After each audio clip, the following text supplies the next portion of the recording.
Hello, I am Emily Rollins, and I am lucky enough to be the special education teacher and case manager for Jean Bradley. We are here to find ways to help Jean feel confident and be as independent as possible in the classroom.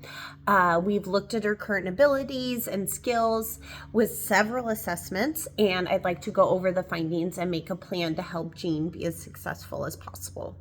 Given her verbal skills, we use the Universal Nonverbal Intelligence Test, which strips away any requirements of speech. The results did show she is delayed in processing her speech, but she demonstrates higher abilities in memory and reasoning.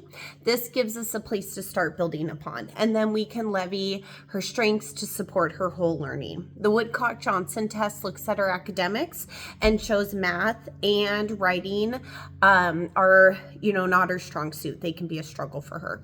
Compared to her first grade peers, she is below average in her academic achievement. One of the biggest revelations came from the Wide Ranger assessment of visual motor abilities, which revealed that beyond her glasses, Jean's brain struggles to process and plan her movements. Combined with her speech delay, we can see, that there are many barriers in the way of Jean reaching her full potential, and things that are there further impacting her learning. So we got to figure out, what we can do to support her the best. And using this information, I developed 2 goals to help her in school. One is aimed at academics, and the other is to support her daily living and life skills.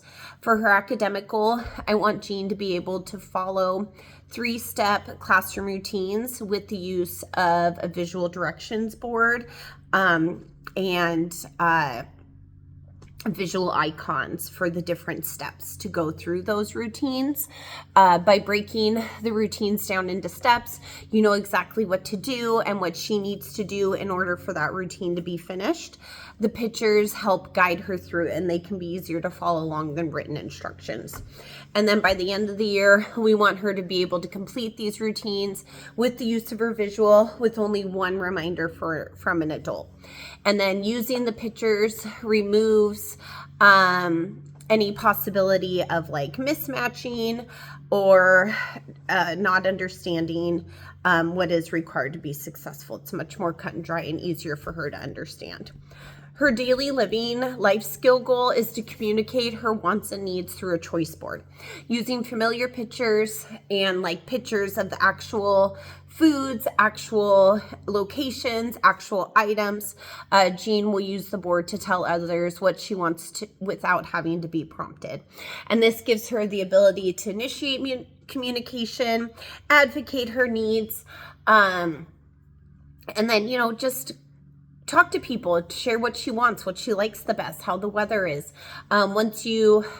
It's very easy to start with those foods and preferred objects, and then get into more abstract things with communication.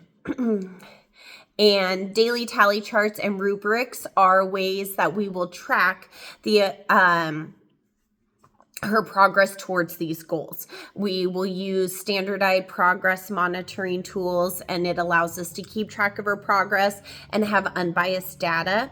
So the daily tally charts, rubrics, those help us keep track of her goals and how much additional support she needs if we need to adjust things.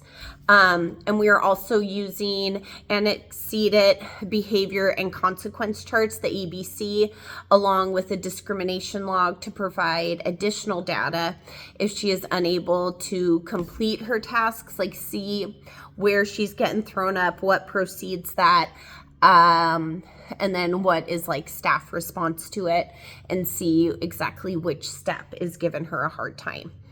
And this information not only shows us more about Jean, but it lets us know what we can do to help her be successful, because we are here for her, and these are great goals that she can then build bigger skills off of.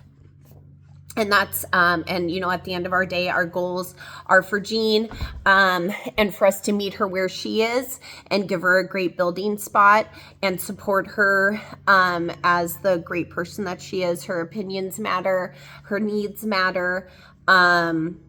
And keeping track of her progress allows us to celebrate the wins, no matter how big or small they are.